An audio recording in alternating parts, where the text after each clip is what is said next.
Welcome sa Durs TV. Kung interesado ka sa ganitong news, huwag kalimutang isubscribe ang ating YouTube channel. Maraming salamat! Welcome po ulit sa ating panibagong update tungkol sa Kim Pao. Ihahatid ko po sa inyo ang pinakabago at pinaka-latest na mga kaganapan tungkol sa kanila.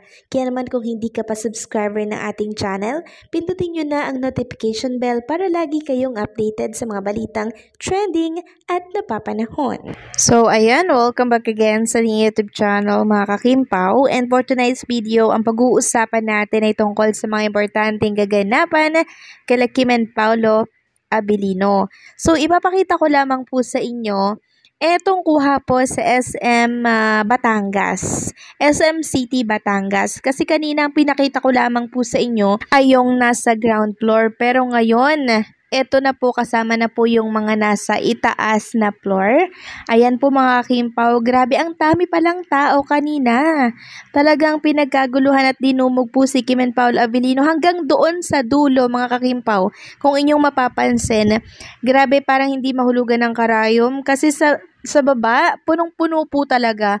Talagang ang init ng ginawang pagtanggap ng mga taga Batangas, no, mga Batanggenyo, mga Batanggenya, maraming salamat po sa pagsuporta ninyo dito kay Kim and Paolo Abilino. Samantalang sa mga kababayan natin dyan sa Dubai, get ready po dahil may pa-special screening with Kim Pao and Paolo Abilino. April 13 yan, April 12 and 13, Real Cinemas in Dubai with exclusive behind the scenes videos, Q&A sessions, and even photo op.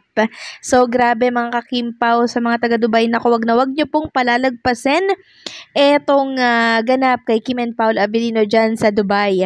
And for more details, visit nyo po ang mytfc.com or TFC Middle East Facebook page. Samantalang next topic naman tayo, tungkol po ito mga kakimpaw sa ganap dyan sa SM City Batangas kay Kim and Paolo Abilino. So ito yung nakaligtaan natin kanina. So ganito po kasi ang nangyari dyan. Si Paolo Abilino may paghawak po sa face si Chinita Princess. Tapos ayun, akma na naman pong hahalikan itong si Kim. Talagang patapang po ng patapang si Paolo Abilino.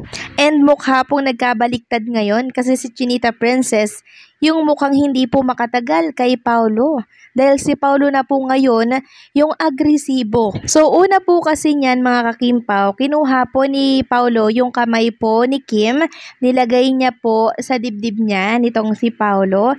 Tapos after nun, hinawakan po ni Paolo yung pisngi ni Kim, tapos nilapit niya po yung mukha. Akala ko nga magkikiss na po sila kasi yan po ang inaantay ng mga Kim Pao fans. Sana daw ay matuloy na dito po sa last mall show nila kasi hindi po matuloy-tuloy yung kiss na yan na hinihingi po ng marami. Akala ko itutuloy po nila dito sa SM City Batangas. At meron pa pong ganap dyan mga kakimpaw na kung saan ay si Kim po ay sumakses kay Paolo Abilino. Paano sumakses si Kim kay Paolo? So ganito po kasi yan. Si Paolo po hindi yan basta-basta napapasayaw ng collab team niya or ng kung sino-sino lang dyan. So si Kim po, nagawa niya yan kay Paolo Abilino. And kinagulat nga po yan ng maraming fans nang makita po nila ang ganap na to. Katulad na lamang ng isang fan dito sa X na nag-post ng video ni Kim. Tapos Kim and Paolo tapos merong background music ng dilaw na slow motion, yung pinabagal na kanta.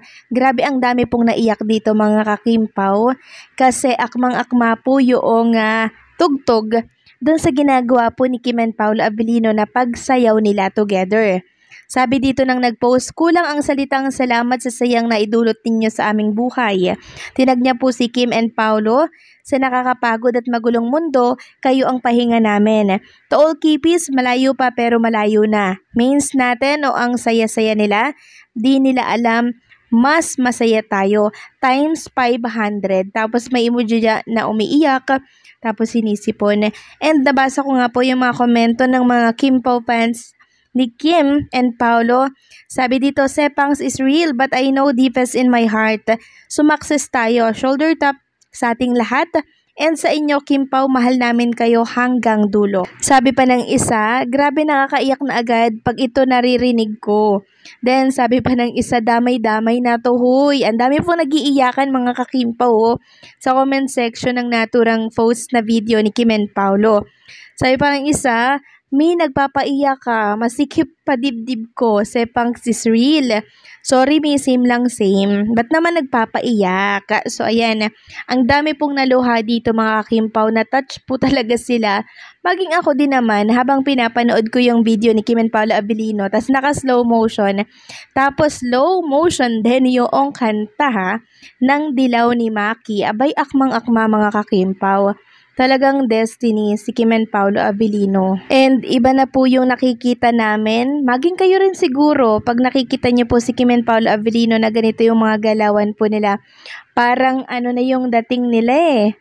Parang papunta na po doon sa alam nating tahimik na buhay.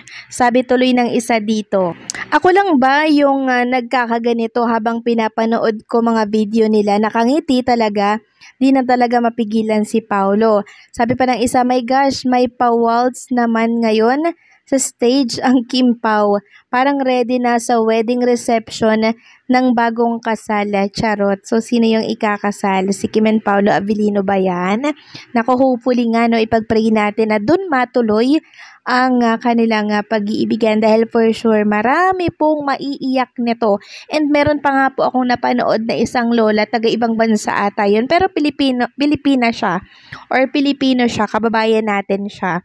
Sabi niya, finish na daw. Parang endgame na ganyan. Tapos pag kinasal daw si Kim and Paolo Abilino, uuwi daw talaga siya ng ating bansa. Yan yung sinabi niya.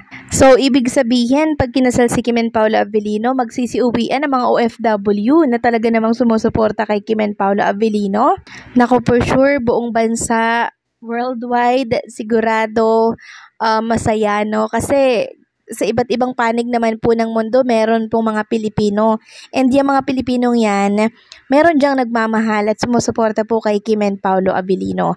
Meron diyang masaya pag ito po ay nangyari. Meron pang nagsabi dito na kung pang ABS-CBN ball na daw ba etong pasayaw ni Kim and Paolo Abilino, na tila daw baga nagpa-practice na si Kim and Paolo Abilino. So, pwede, since present naman si Kim and Paolo Abilino, diba, kinonfirm naman niya ni Kim na nauna daw sila sa ABS-CBN ball. Ibig sabihin, present po sila sa ABS-CBN ball. Kasi every year, yan po yung inaantay ng mga Kim Pao fans. And syempre, yung gown ni Chinita Princess, inaantay din po yan ng lahat. Kasi yung mga gown po ni Kim, pasabog po. So, kayo ba mga ka-Kim Pao, nag-enjoy ba kayo dito po sa pasayaw ni Kim and Paolo Abilino? Please comment down below.